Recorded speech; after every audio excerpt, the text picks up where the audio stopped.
So our today's topic is average and RMS values of alternating current. So initially what we will understand that what is the meaning of average and what is the meaning of RMS. Okay, so we will just come to know that what these two words stand for, what is their meaning.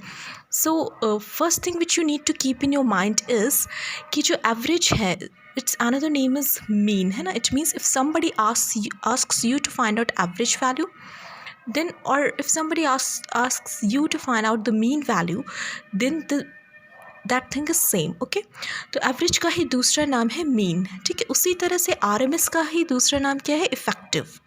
ठीक है, अगर आपसे कोई कहता है effective value क्या है, effective value of an alternating current find out करो, it means that person is asking you to find out the RMS value. ठीक है, तो सबसे पहली चीज़ आपको ध्यान रखना है कि RMS मतलब इफेक्टिव और एवरेज मतलब मीन. ठीक है, दोनों का मतलब सेम है, कोई भी अगर एग्ज़ाम में आता है तो डोंट गेट कन्फ्यूज्ड.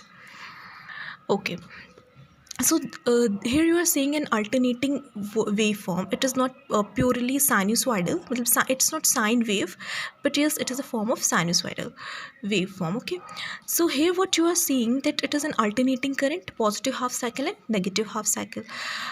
अब ये मान लीजिए कि आपके पास 5 वैल्यूज़ हैं इस करंट की, इस हाफ साइकिल में. ठीक है, तो अब आपके पास जब ये 5 वैल्यूज़ हैं, तो अगर आपसे कोई कहता है कि इन 5 वैल्यूज़ के बेसिस पे आप करंट फाइंड आउट करो, then what you will do. आप इस इंस्टेंट पे लेट्स से I1 वैल्यू थी, at the second instant you have I2 as a value, 3 पे इस करंट की वैल्यू I3 है. इस तरह से 5 इंस्टेंट्स की वैल्यू आपको पता है. तो आप क्या करेंगे, you will add these 5 values. ठीक है, I1 plus I2 plus I3 plus I4 plus I5 divided by 5. what you will get the average value. So average means or mean matlab, it means that if suppose some quantity is given to you, you will add those quantities and you will divide it by the number of quantities. अगर आपके पास let's say 5 quantities हैं, तो आप 5 quantities की जो भी values हैं उनको add करोगे और फिर जो आपके पास आंसर आएगा उसको 5 से डिवाइड कर दोगे, तो आपको क्या मिल जाएगा? एवरेज वैल्यू मिल जाएगी उस पर्टिकुलर क्वांटिटी की. ठीक है, यहाँ पे करंट या फिर वोल्टेज होती है quantities in case of electric current. Okay, so let's come to the formula. here it is written that average value over a half cycle. let's say अगर आपके पास कुछ discrete values हैं न्यूमेरिक फॉर्म में, आपको I1 दिया है 5 ampere, I2 आपको दिया 10 एम्पेयर, इस तरह करके कुछ वैल्यूज़ आपको दी हैं. और हाफ साइकिल में जो positive half cycle let's say आपने लिया, तो उसमें आपको n नंबर ऑफ़ वैल्यूज़ दे दी. ठीक, तो आपको एवरेज अगर इस डेटा के बेसिस पे निकालना है, तो आप क्या करेंगे, इन सारी वैल्यूज़ को ऐड करेंगे और फिर n से डिवाइड करेंगे, क्योंकि नंबर ऑफ़ वैल्यूज़ कितनी है? n है यहाँ पर. ठीक है, तो ये तो जब आपको कुछ न्यूमेरिकल वैल्यूज़ गिवन है, डिस्क्रीट वैल्यूज़ गिवन है. But if suppose you are given the graph, आपको ग्राफ गिवन है, तो ग्राफ आपका कैसा है? It is continuous. ठीक है, the graph is continuous. So in that case what we use, in that case we use integration. what will happen if suppose let's say you are given this half cycle, आपको ये half cycle given है और आपको यहाँ पे सारी values नहीं पता, बट आपको इसकी इक्वेशन पता है, इस करंट वेव फॉर्म की you know the equation. Then what will you do to find out the average? आपको समेशन करना है, तो हम क्या करते हैं, एरिया अंडर द कर्व जो है वो उसकी वैल्यू निकालते हैं और फिर जो लेंथ है, ठीक है, जो लेंथ है, लेंथ मतलब ये इस केस में एक्स एक्सिस कहाँ से कहाँ तक वैरी कर रहा है. ठीक है, बेस जो आपका है, बेस यहाँ पे क्या है? एक्स एक्सिस है, जो कि टाइम है इस पर्टिकुलर केस में. तो आपका जो बेस है उसकी लेंथ आपको पता होनी चाहिए. सो लेट्स से आप हाफ टाइम पीरियड का आप हाफ साइकिल ले रहे हो. ठीक है, what I am trying to tell you कि अगर आपके पास एक कॉन्टीन्यूअस वेव फॉर्म है, आपके पास डिस्क्रीट वैल्यूज़ नहीं है, मान लीजिए आपको वैल्यू नहीं पता कि 1 सेकेंड पे 5 एम्पेयर या कुछ ऐसे, आपको सिर्फ इक्वेशन पता है वेव फॉर्म की, तो उस केस में आप क्या करते हो, आप एरिया निकालते हो. ठीक है, what you do, you find out the area under the curve. ठीक है, आप एडिशन ना करके आप समेशन किस चीज़ का निकालते हो? एरिया का निकालते हो. और डिवाइड आप नंबर ऑफ़ क्वांटिटी से ना करके किससे करते हो? लेंथ ऑफ बेस से करते हो. तो इस केस में अगर ये प्योर साइन वेव होता तो आपका एक VM साइन थीटा और साइन ओमेगा टी करके जो फॉर्मूला होता है, दैट यू विल इंटीग्रेट. कहाँ से कहाँ तक इंटीग्रेट करना है? 0 से t/2। अगर आप हाफ साइकिल ले रहे हो, फुल साइकिल लेते हो तो 0 से t आपको इंटीग्रेट करना होगा, ठीक है। और डिवाइड किससे करना होगा, length of base of that area. अब आप हाफ साइकिल का अगर कर रहे हो तो आपको क्या करना होगा, लेंथ कितनी लेनी होगी, 0 से t/2, that is t/2 will be the length of the base. Clear. तो let's see the formula. Discrete value के लिए आपके पास ये फॉर्मूला था। कॉन्टिन्यूस वैल्यू के लिए आप क्या लिखते हो, area over half cycle divided by length of base of half cycle. Clear. तो area over the half cycle, area under the curve हो जाएगा। तो एरिया अंडर द कर्व निकालने के लिए आप क्या करोगे, 0 से t/2 तक आपको जो भी आपके, अब यहाँ पे आई था, ठीक है, हेयर यू हैव करंट, तो I D T it is varying with respect to time, ठीक है। तो आपने आई डी टी किया, इंटीग्रेशन से एरिया निकाली, and now you will divided by the base of the that graph और half cycle in this case. तो in this case आपका बेस की लेंथ क्या थी, t/2। क्लियर है। अगर टाइम पीरियड t है तो हाफ बेस कहाँ तक होगा, 0 से t/2 in this case. So you have written it like this. Clear. तो average value I think is clear to you in this particular context. अब नेक्स्ट हम लोग आते हैं root mean square value. RMS जो वैल्यू आप पढ़ रहे हो इसका फुल फॉर्म क्या है, it's full form is root mean square, ठीक है। तो यहाँ पे आप क्या करोगे, आपको ये ध्यान देना होगा कि आप यहाँ पर रिवर्स में चलना, ठीक है। जैसे लेट्स से ठीक उसी तरीके से यहाँ पे आ जाइए, आपका ग्राफ यहाँ है, यहाँ आपको क्या दिया है, कुछ इंस्टेंट्स पे, first let's say this is 1 है ना, तो फर्स्ट स्टैंड पे आपको गिवन है I1, सेकेंड स्टैंड पे I2, इस तरह आपको लेट्स से 4 वैल्यूज़ गिवन है, I1, I2, I3 and I4, ठीक है। तो व्हाट वी विल डू कि हमें क्या निकालना है, root mean square. So first we will square these value. तो I1 का हमने यहाँ पे देखो I1 स्क्वायर लिखा हुआ, ठीक है। ये ग्राफ हमने I स्क्वायर का प्लॉट किया, we have plotted the graph of I square with respect to time. यही सेम ग्राफ है, क्या होगा, I स्क्वायर करोगे तो आप ये वैल्यूज़ थोड़ी सी इंक्रीज़ हो जाएंगी ना।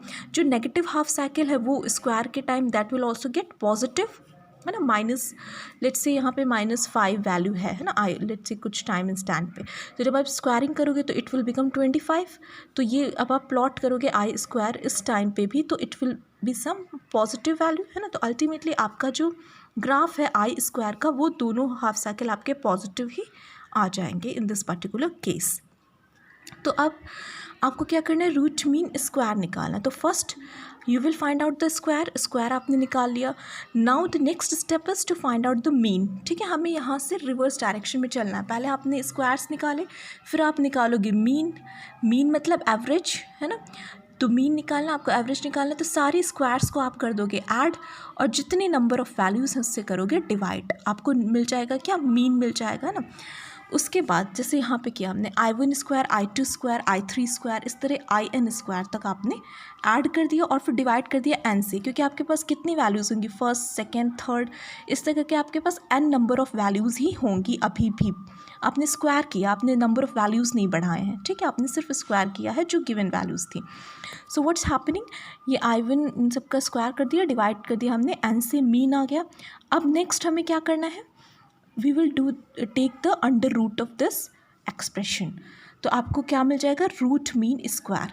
अगर डिस्क्रीट वैल्यूज़ गिवन हैं, जैसे I1, I2 अलग अलग टाइम पे गिवन हैं, तो आप क्या कर लोगे, आप आराम से स्क्वायर करोगे, ऐड करोगे, n से डिवाइड करोगे, आपको मिल जाएगा मीन, उसका अंडर रूट निकालोगे, you will get the RMS value for that current और फॉर दैट वोल्टेज, ठीक है। इस पर हम कुछ न्यूमेरिकल सॉल्व करेंगे, then it will get more clear to you, ठीक है। Again if suppose you don't have the this discrete value, suppose you have a continuous value जो कि generally आपको given होगा, then in that case what you will do, you will do one thing that see here, है ना, you will just find out the area of I square curve, है ना, and you will divide it by the length of the base over half cycle।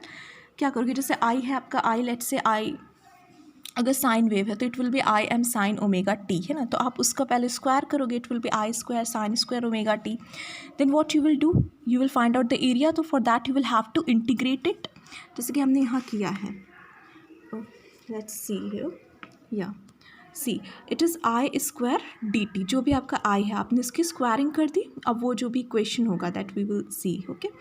तो जो भी I की value you will square it, then आप उसको integrate करोगे from 0 to t/2, half cycle का ही हमें क्योंकि निकालना है, ठीक है। And then length of the base T/2 से डिवाइड किया इस एरिया अंडर द कर्व को, आपको क्या मिल गया, मीन वैल्यू मिल गई, ठीक है। तो वही सबसे पहले squaring, then find out the mean value and then at last find out the square root of that mean value which you have found, ठीक है। तो आपने क्या किया, उसके बाद अंडर रूट कर दिया जो आपके पास मीन वैल्यू आई, स्क्वायर करने के बाद mean then under root. So I think now it's clear to you. अब इसमें एक और कॉन्सेप्ट है, दैट इज़ कि क्योंकि जो आपकी RMS वैल्यू है ना, that is depending on heating effect, है ना। It is written over here that this value depends on heating effect. Why we are saying it, because यहाँ पे देखो करंट का जब आप RMS निकाल रहे हो तो यू आर स्क्वायरिंग इट, है ना, आप स्क्वायर कर रहे हो। और आपने एक चीज़ पढ़ रखी कि पावर लॉस जो होता है वो आप कैसे निकालते हो, यूजिंग द फॉर्मूला I²R। तो ये जो हम RMS वैल्यू निकालते हैं, दिस पर्टिकुलर एक्सप्रेशन जो यहाँ लिखा है आपको दिख रहा है, एवरेज जो आपने निकाला, this is directly proportional to average heating effect, है ना। तो आगे हम देखते हैं यहाँ पे, see what it has been written कि suppose I be the value of the direct current, है ना। मान लीजिए I आपके डायरेक्ट करंट की वैल्यू है to produce same heating in the same resistor, है ना, as produced by alternating current, है ना। तो लेट्स से एक I करंट है आपके पास, है ना, वो एक डायरेक्ट करंट है और वो उतना ही हीट प्रोड्यूस करेगी जितना कि आपका अल्टरनेटिंग करंट, यहाँ पे जो हमने अल्टरनेटिंग करंट लिया है, ठीक है, ये अल्टरनेटिंग करंट के बराबर ही वो DC करंट क्या प्रोड्यूस करेगा, हीट प्रोड्यूस करेगा, जब हम उसे उसी रजिस्टर से पास करा रहे हैं जिससे कि हमने इस करंट को पास कराया, ठीक है। तो आप उसको कैसे लिख सकते हो, यू कैन राइट डाउन कि वो जो DC करंट का स्क्वायर है that will be equal to this value, ठीक है, जो हमने यहाँ लिखा, क्योंकि ये भी एक एवरेज हीटिंग इफेक्ट है किसका, AC करंट का, ठीक है, जो हम इससे पास करा रहे हैं। तो जो AC करंट आप पास करा रहे हो उसका जो एवरेज हीटिंग इफेक्ट है that will be equal to a DC current of value I, है ना, square of the DC current of value I। तो I² बराबर किसके हो गया, I1² plus I2² plus this value. So I is what, under root of this, and this I is your RMS value. This I is your RMS value of the AC current. Okay, I RMS. So what we can say that RMS value is actually the DC equivalent, है ना. It is a DC equivalent of the alternating current. कि आपको कितना DC current के बराबर होगी आपकी वो आपका जो AC है, AC सप्लाई जो आपने दिया है ना, फॉर अ पर्टिकुलर इंस्टेंट आपने लेट्स से एक रजिस्टर से एक पर्टिकुलर वैल्यू की AC सप्लाई दी जो कि चेंज हो रही है विद टाइम, है ना। तो आप उसके करस्पॉन्डिंग एक DC करंट फाइंड आउट करते हो जो उतना ही हीट प्रोड्यूस करेगा जितना कि आपके AC करंट ने फाइंड आउट किया। Okay, so RMS is actually DC equivalent, you can say. Okay, so I think RMS, the concept of RMS and this mean और average value is quite clear to you ना। इसके बहुत सारे numericals भी इस पर form होते हैं। And now in our next lecture we will see that what will be the average value of continuous sine wave, sinusoidal wave form, ठीक है, AC current you can say, and what will be the RMS value of the sine wave form. Okay, we will see it because that is in your syllabus. Thank you.